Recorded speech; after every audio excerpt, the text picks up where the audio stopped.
Good morning class 10 students, my self sir Manish. आप सभी का स्वागत करता हूं मैं TT public senior secondary school के डिजिटल मंच पर। तो जैसा कि हम लोगों ने हमारा सिविक्स का 7th चैप्टर शुरू किया था और इसके अंदर हम लोगों ने असेंबली के बारे में देख लिया था, उसका हम लोगों ने फॉर्मेशन देख लिया था। और आपके जो ये बुक चल रही है उसमें फॉर्मेशन के बाद में सीधा काउंसिल दे रखा है, लेकिन काउंसिल अभी हमारा टॉपिक नहीं है। अभी हमारा टॉपिक जो चल रहा है विधानसभा, या आप जिसको लेजिस्लेटिव असेंबली कह सकते हैं।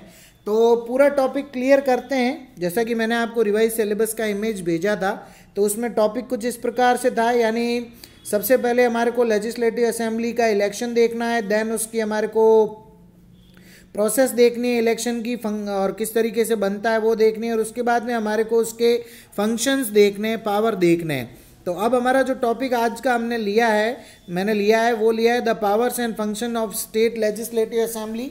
बुक में ये काफ़ी पीछे दे रखा है, तो आप लोग बुक से जब देखेंगे तो आप उसको देखें एक बार, क्योंकि बुक में असेंबली के बाद में सीधा लेजिस्लेटिव काउंसिल दे रखा है। तो मैंने काउंसिल अभी करवाना सही नहीं समझा, मैंने सोचा काउंसिल पूरा एक साथ ही करेंगे। तो अभी हम लोग देख रहे हैं the powers and functions of the state legislative assembly. चलिए शुरू करते हैं। The state legislative assembly is the legislative branch of the state and this assembly is empowered with extensive powers given by the constitution. संविधान के द्वारा सबसे ज़्यादा power अगर राज्य के अंदर किसी को दिया हुआ होता है तो वो लेजिस्लेटिव असेंबली को दिया हुआ था। देखें जरा क्या कह रहा है ये। In following terms of powers of state legislative assembly can be studied. पहला है legislative power. The state assembly holds the power to make laws on all those subjects which are given both in state list and the concurrent list subsequently. The ordinary bill can be proposed in any house of the state legislature, but the conclusive powers regarding it is only possibly possessed by the assembly. देखिए state assembly बिल्कुल संसद की तरह ही, मतलब सारे लोकसभा की तरह ही powers को होल्ड करती है, और इसके अंदर सारे वो सब्जेक्ट जो स्टेट लिस्ट के अंदर और कॉन्करेंट लिस्ट में आते हैं उनके ऊपर कार्य किया जाता है।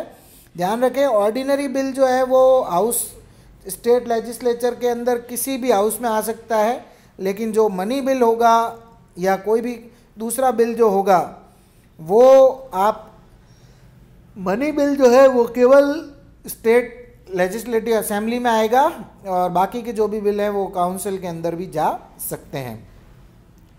दूसरा है financial powers. Legislature mainly the assembly holds full control over the public exchequer only after the approval of annual budget by the state assembly. Any work related to income and expenditure can be undertaken by the government.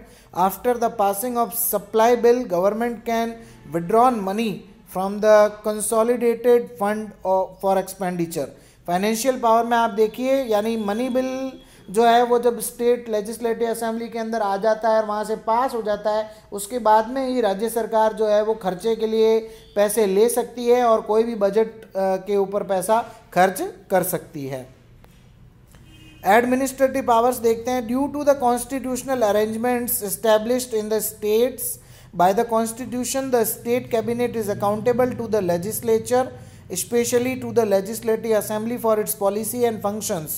देखिए जिस प्रकार से लोकसभा के अंदर council of minister या cabinet जो था वो जवाबदेह होता था लोकसभा के प्रति, सेम उसी प्रकार से राज्य सरकार के अंतर्गत भी राज्यों की सरकार में जो काउंसिल ऑफ मिनिस्टर्स है या स्टेट कैबिनेट है वो पूरी तरीके से जिम्मेदार है राज्य सरकार के प्रति, लेजिस्लेचर के प्रति।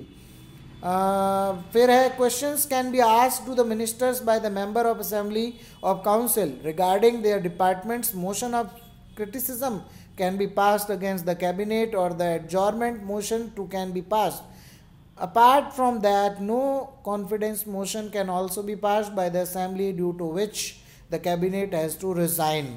देखिए वहाँ पर भी यही सिस्टम था, यहाँ पर भी यही है। अगर मिनिस्टर्स काम कर रहे हैं तो पूरा विधानसभा के अंदर बैठने वाले जो एमएलएज हैं उनके पास में ये राइट है कि वो इनसे क्वेश्चंस कर सकते हैं और उनको क्वेश्चनों का जवाब देना पड़ेगा, क्योंकि वो जवाबदेह है, विधानसभा के प्रति अकाउंटेबल है। और अगर ये जवाब नहीं देते हैं या किसी तरीके से काम को प्रॉपर तरीके से नहीं करते हैं तो असेंबली के पास में पूरा राइट है कि इनके खिलाफ जो है वो मोशन बिल लेके आ सकता है, क्रिटिसिज्म का एडजॉर्नमेंट मोशन ला सकता है, ठीक है, और नॉन कॉन्फिडेंस मोशन भी इनके अगेंस्ट आकर के असेंबली के अंतर्गत जो आपकी बनी हुई है कैबिनेट उसको डिस्ट्रॉय या डिसॉल्व किया जा सकता है। अगला पॉइंट इसका देखें, वो है powers to amend the constitution. For the amendment in some sections of our constitution it is mandatory for such a proposal to be accepted by at least half of the legislature. For the states which has been passed with special majority by the parliament, the state legislature does not hold the right to propose amendments in the constitution. The state legislatures can only support or reject this type of motion. देखिए, amend करने का right हमने पहले भी पढ़ लिया है, ये हमारे जो सेंट्रल का हमने चैप्टर पढ़ा उसके अंदर हमने पढ़ लिया था कि संसद को ही राइट है देश के संविधान में परिवर्तन लाने का।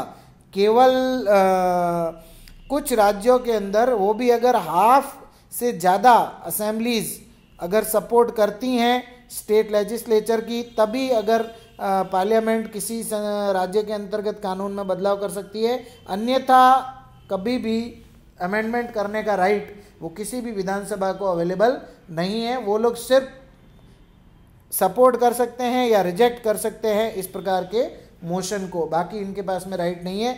संविधान में संशोधन करने का राइट केवल और केवल संसद के पास में है, भारतीय संसद के पास में।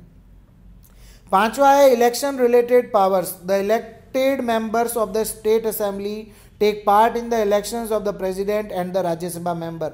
जो विधानसभा के सदस्य हैं वो प्रेसिडेंट के और राज्यसभा के मेंबरों के चुनाव के अंदर जो है वो पार्टिसिपेशन देते हैं, ध्यान रखें ये आप। तो ये हमने आज एक टॉपिक देखा और ये हमारा राज्य विधानसभा का जो हमारा फंक्शंस एंड पावर है उसको हमने देखा है। उसके संगठन को हम लोग पहले ही देख चुके हैं, उसके फॉर्मेशन को हम पहले ही देख चुके हैं, इलेक्शन को पहले ही देख चुके हैं। मिलते हैं आपसे अगले वीडियो लेक्चर के अंदर, तब तक के लिए धन्यवाद।